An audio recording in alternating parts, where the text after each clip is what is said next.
നമുക്കിന്ന് നല്ലൊരു chicken roast ഉണ്ടാക്കിയാലോ? അതിന് വേണ്ടിയിട്ട് 2 കിലോ ചിക്കനിലേക്ക് ഒരു 1.5 ടേബിൾ സ്പൂൺ മുളക് പൊടി, ഒരു 1/2 ടേബിൾ സ്പൂൺ മഞ്ഞൾപ്പൊടി, 1 ടേബിൾ സ്പൂൺ ഗരം മസാലപ്പൊടി, ആവശ്യത്തിനുള്ള ഉപ്പ് എന്നിവയിട്ട് നല്ലതുപോലെ മിക്സ് ചെയ്ത് ഇത് അരമണിക്കൂർ റെസ്റ്റ് ചെയ്യാൻ വെക്കണം. പിന്നെ നമുക്ക് ചിക്കൻ നല്ലതുപോലെ തിളച്ച എണ്ണയിലേക്കിട്ട് ഫ്രൈ ചെയ്ത് മാറ്റി വയ്ക്കാം. പിന്നെ ഞാനിവിടെ ഒരു 5 സവാള എടുത്തിട്ടുണ്ട്. അത് ചെറുതായിട്ട് കട്ട് ചെയ്ത് നേരത്തെ ചിക്കൻ പൊരിച്ച എണ്ണയിലേക്ക് ആ സവാളയും ഒരു 4 പച്ചമുളകും, ഇഞ്ചി വെളുത്തുള്ളി പേസ്റ്റ്, പാകത്തിനുള്ള ഉപ്പ് എന്നിവ ഇട്ട് കൊടുത്ത് ഇത് നല്ലതുപോലെ വഴണ്ട് വന്നതിന് ശേഷം 2 തക്കാളി കൂടി ഇതിലേക്ക് ഇട്ട് കൊടുത്ത് ആ തക്കാളിയും കൂടി നന്നായിട്ട് വഴണ്ട് വന്നതിന് ശേഷം വീണ്ടും കുറച്ച് പൊടികൾ നമുക്കിതിലേക്ക് ഇട്ട് കൊടുക്കാം.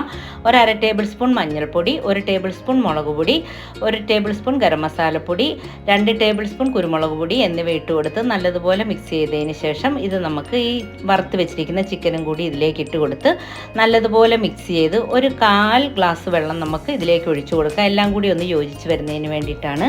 വീഡിയോ ഇഷ്ടപ്പെട്ട